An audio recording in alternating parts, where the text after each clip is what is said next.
Disrupting Japan, Episode 39.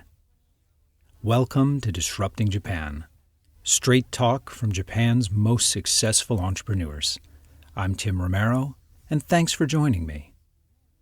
Until today's interview, I never really understood the widespread fascination with anthropomorphic robots in Japan.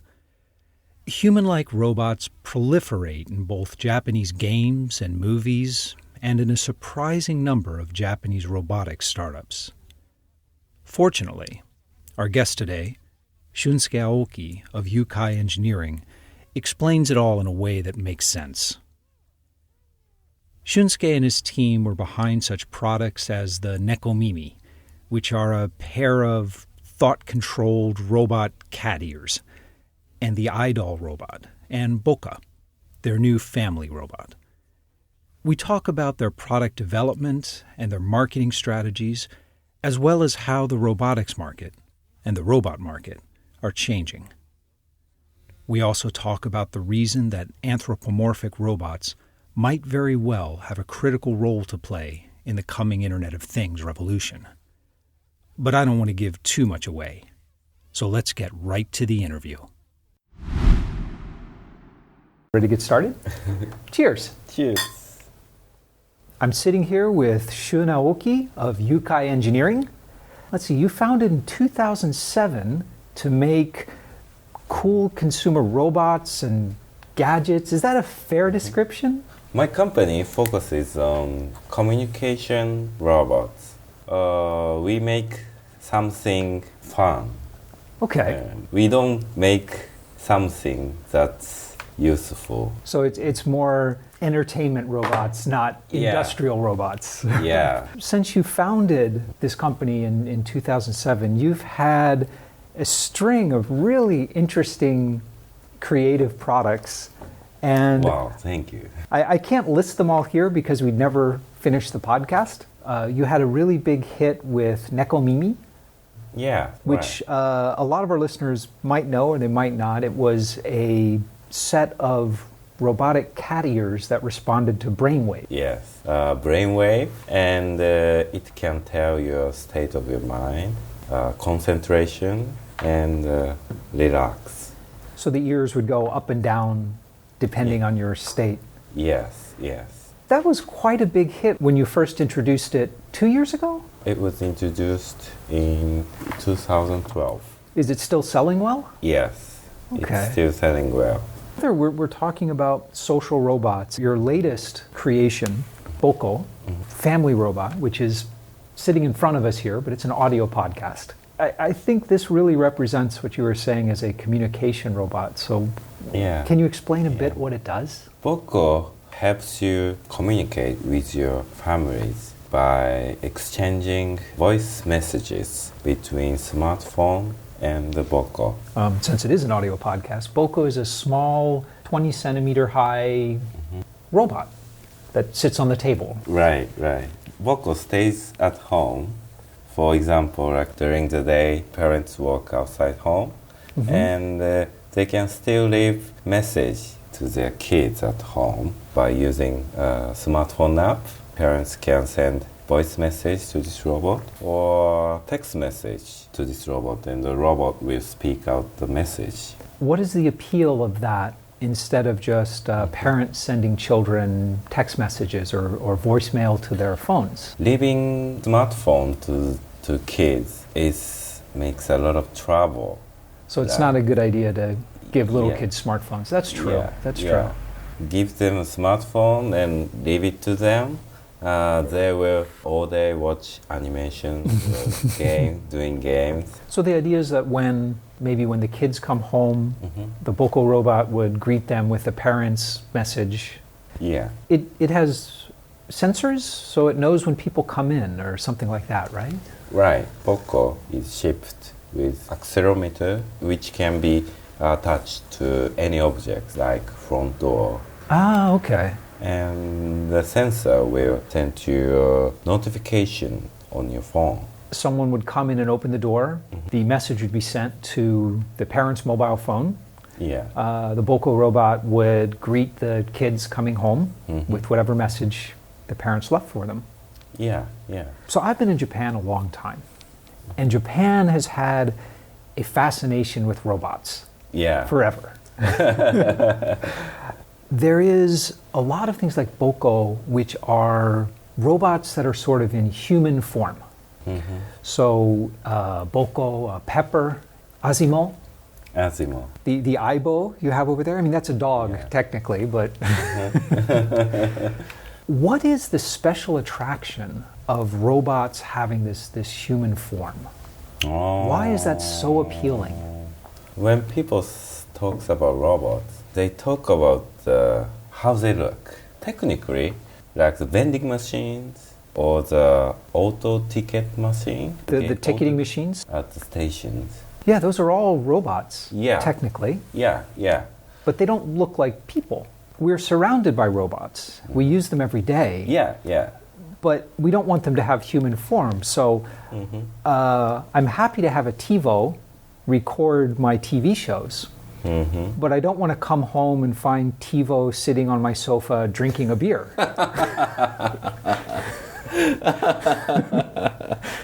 Yeah. True. And like washing machine. Yeah, exactly. Talks about how your pants smell. right. We don't need that. We don't need that. So we expect them to just do their job and be quiet about it. Yeah. So I understand those robots, but I'm trying to understand this really special appeal of these human form robots, which have limited function. It's not like a washing machine or a TiVo, but they seem to have a huge social appeal, especially in Japan. What do you think that appeal is? I think it's not special to Japan. In Greek myth, there's a human-created giant robot golem. Yeah, that's basically a robot. And also in the medieval Europe, many automatas, like chessing automatas. Right, the mechanical Turk. Yeah. Was kind of a fake robot. Yeah. It actually had a person underneath moving it. Yeah, that's the... But everyone thought it was a robot. I don't know if it's unique to Japan, but let's say it's a stronger feeling in Japan than the US to tend to treat robots socially, emotionally. For example, the government of Japan is sponsoring research on robots designed to take care of the elderly and for robots to help with child raising. So these are very social human interactions with robots. Do you think that people will welcome this interaction with robots the same way they do with people? Yeah, I think so. I can only tell about Japanese people. I can tell you that the people here will welcome the robot's assistance for elderly care or child care. Because, for example, we treat pets like care about our pets. That's true. People do treat pets like people. Yeah. Better than people. people. Other thing is that in Japanese culture, there are a lot of things that is supposed to be treated as humans. What kind of things? Some shrine related. The idea of kami? So in Japanese traditional Shinto religion, kami's, which is translated as God, but it's not really a God, it's more like a spirit. Everything has a spirit and an essence. And you think that makes it more natural to assume that robots and pets and everything has a spirit and an essence. I think that's why people love robots. You just came back from the absolutely crazy Consumer Electronics Show. How was the reaction internationally? Did you see that people outside of Japan are treating boko in the same way that Japanese people treat robots, or was there a difference you noticed? There's a difference. In the CES, very different reactions from them. One US distributor really loves the idea, but the distributor wants the design like more toys, and they think the Boko has no need to be design of robots. So they don't want it to be in a human form robot. Yeah, They want it right. to be a little box or something? Yes, yeah, little Interesting. box with typical pink or yellow toy color. Okay. But you know, the more I am staring at this guy, the more I can kind of understand that a message coming from this little humanish looking robot would have a different impact than a voice recording from a phone. It's avatar. Yeah. And I believe every home will have an avatar in the next 5 or 10 years. Well, listen, let's talk about your product development process. Because you've had a whole series of very interesting and very different kind of products over the years. So how do you generate ideas? How do you decide which ideas to build and fund? What's your process? We start from personal experiences. For Boko, I started this project because I want that kind of product to keep in touch with my kids, my own kids. So you start with something you would use yourself. Okay. Yeah. Yes, it's much easier to solve a problem you have and you understand. Yeah. When you come up with an idea, how do you validate it?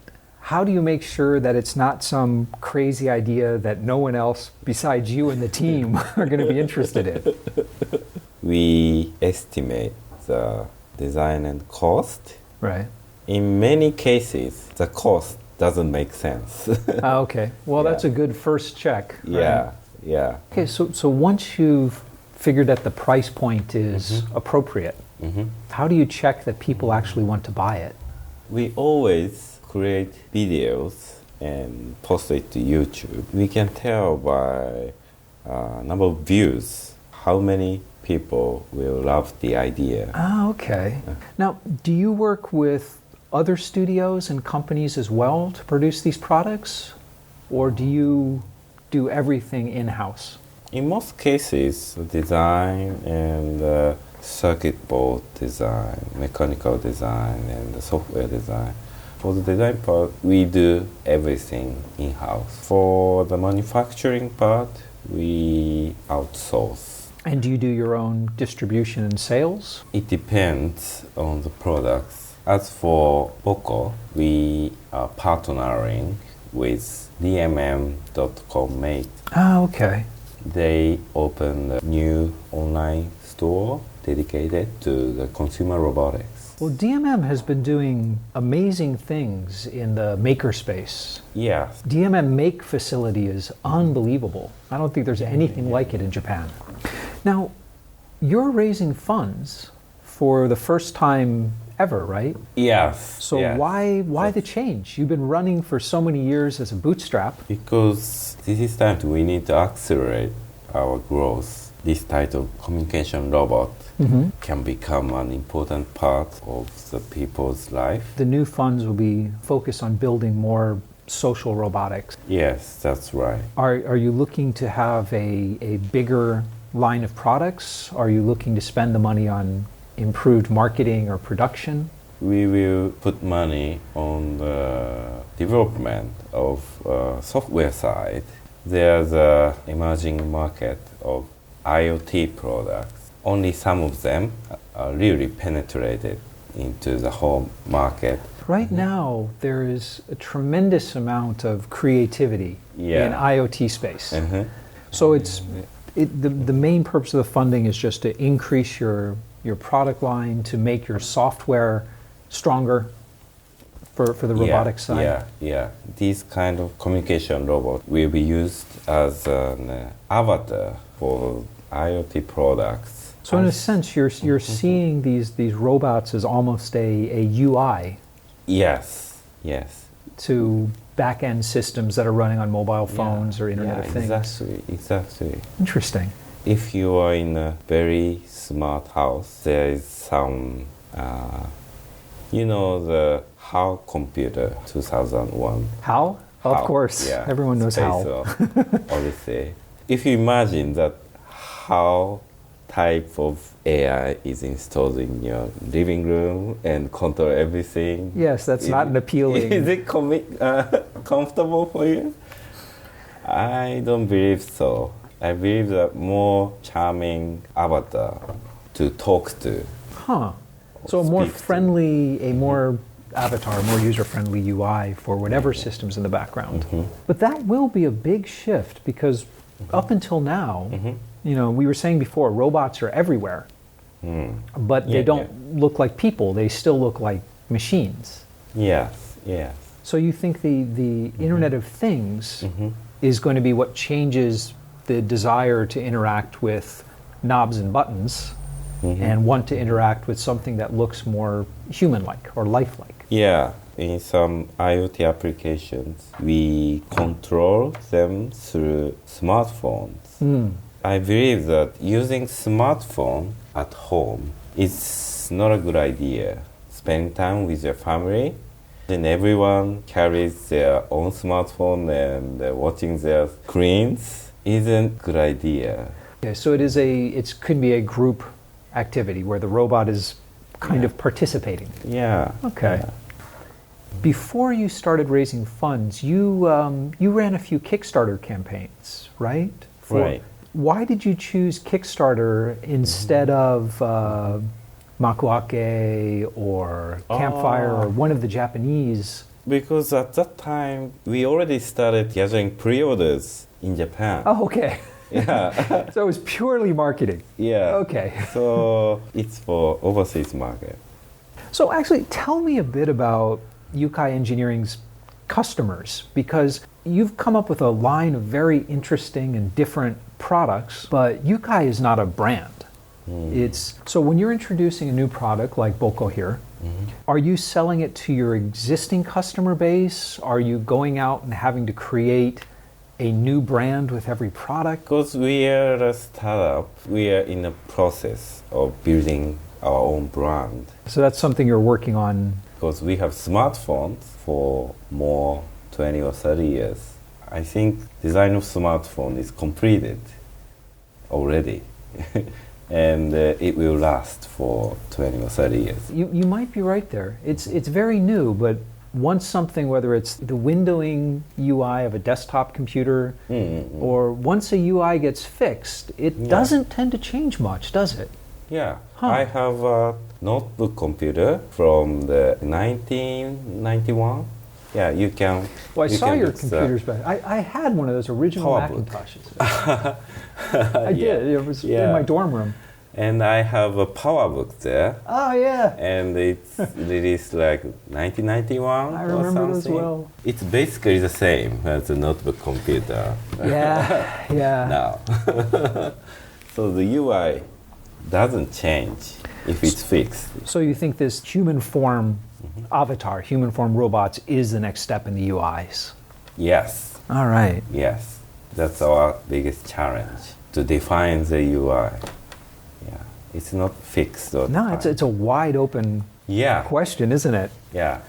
You've been doing robotics a long time. When did you first get interested? When I was a junior high student. Okay. Well, I guess almost all junior high school boys are interested in robots. I think so. I was.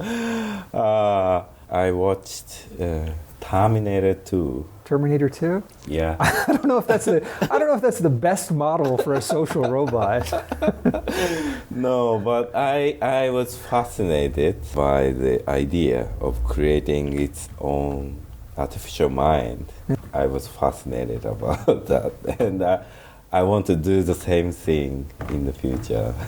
And you just got more and more interested from then on? Yeah, yeah. You studied computer science in college? Yeah. Yeah? You went to Todai, University of Tokyo. Yes.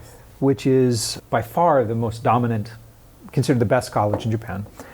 So after Todai, why start your own company rather than take an elite career path at Sony or Honda or Mitsubishi, who are all doing really cool stuff in robotics? Actually, I started my company during I was a college student with my classmates. Oh, okay. It was a time of the dot-com bubble.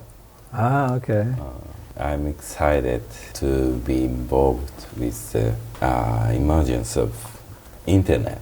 So that was back in 99 or 2000? Yeah, yeah. But even after the bubble burst, you still stayed at it. Yeah, yeah. Were your friends and family supportive of your decision to go out on your own?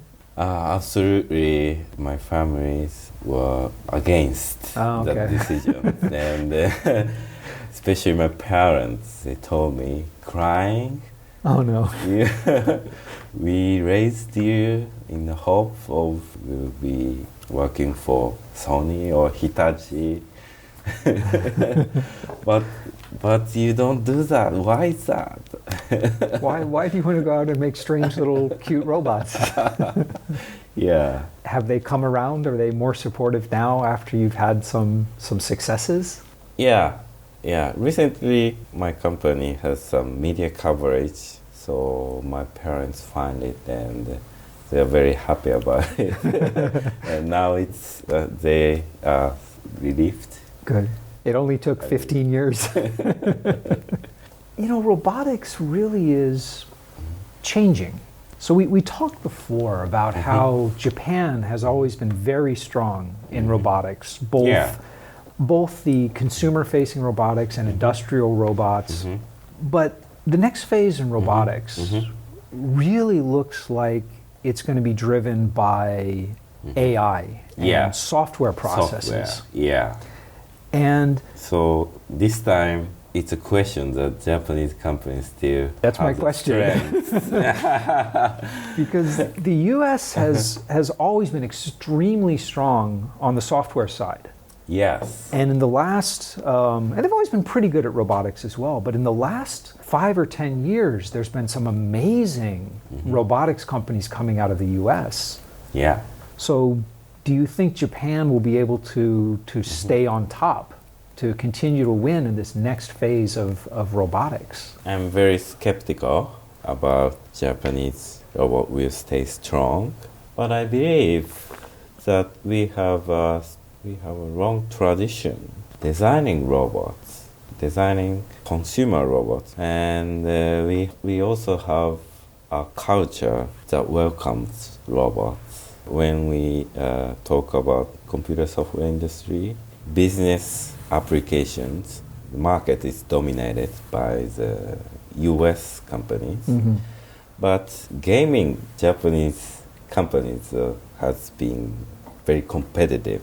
So you think the entertainment and social aspect of it will be stronger coming from Japan? Yes. If you want to create drones or autonomous driving technologies, you'd better go to US or China.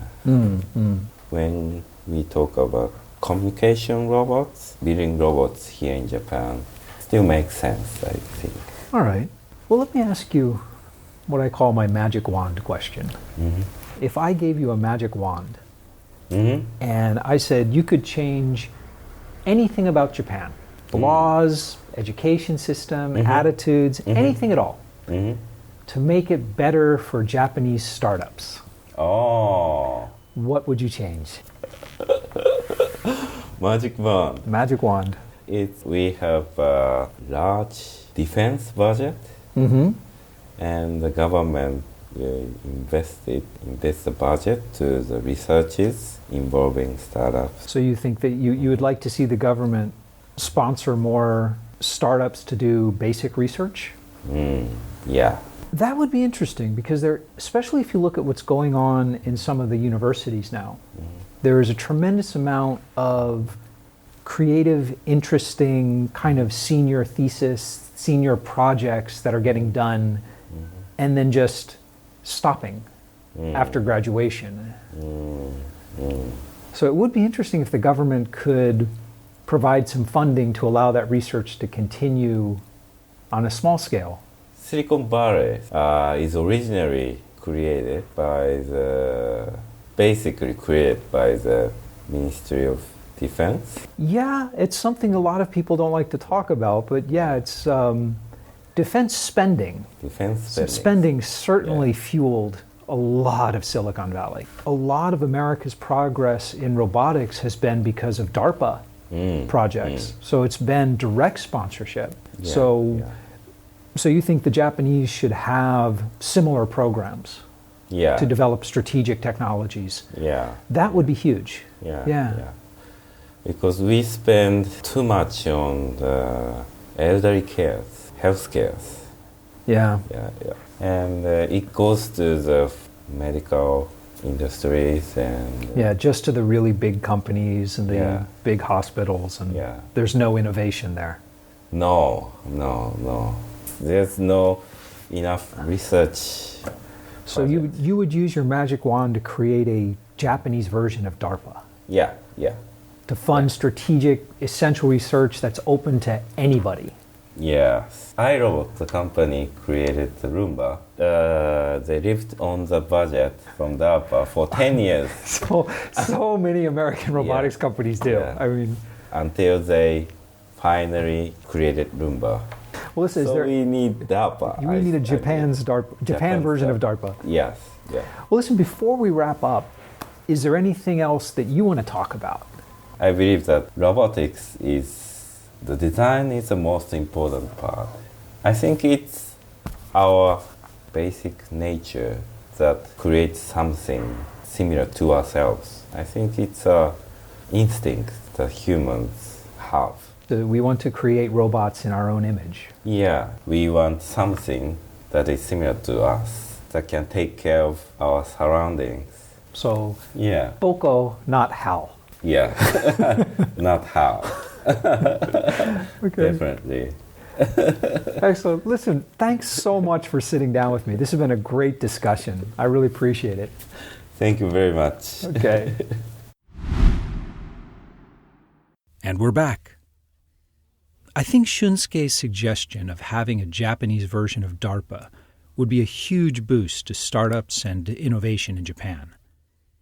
There's plenty of government-sponsored R&D, of course, but it usually involves allocating specific budget amounts to the same conglomerates to research specific technologies. DARPA's open model, where anyone is able to compete to find the best solution to a specific problem, is almost unheard of here. But it really shouldn't be. Now, it's obviously way too early to tell if Shunsuke's vision of social robots acting as a front end, the user interface, to a diverse collection of Internet of Things like connected devices will play out. Although, after our interview, and as I had time to think more about it, I started to warm to the idea. After all, computer users ridicule the idea of a Windows-based UI, and come to think of it, many programmers still do. The higher level of abstraction, the simplification, and the friendly user interface won out very quickly. The market's always been willing to trade functionality and flexibility for a polished user interface and a friendly experience. I suppose Apple would not exist otherwise. So maybe this time too. Perhaps most consumers would greatly prefer to deal with a robot avatar rather than dozens of individual IoT interfaces. We might get our robot assistants yet. If you've got an idea about how we'll be using robots in the future, Shunsuke and I would love to hear about it.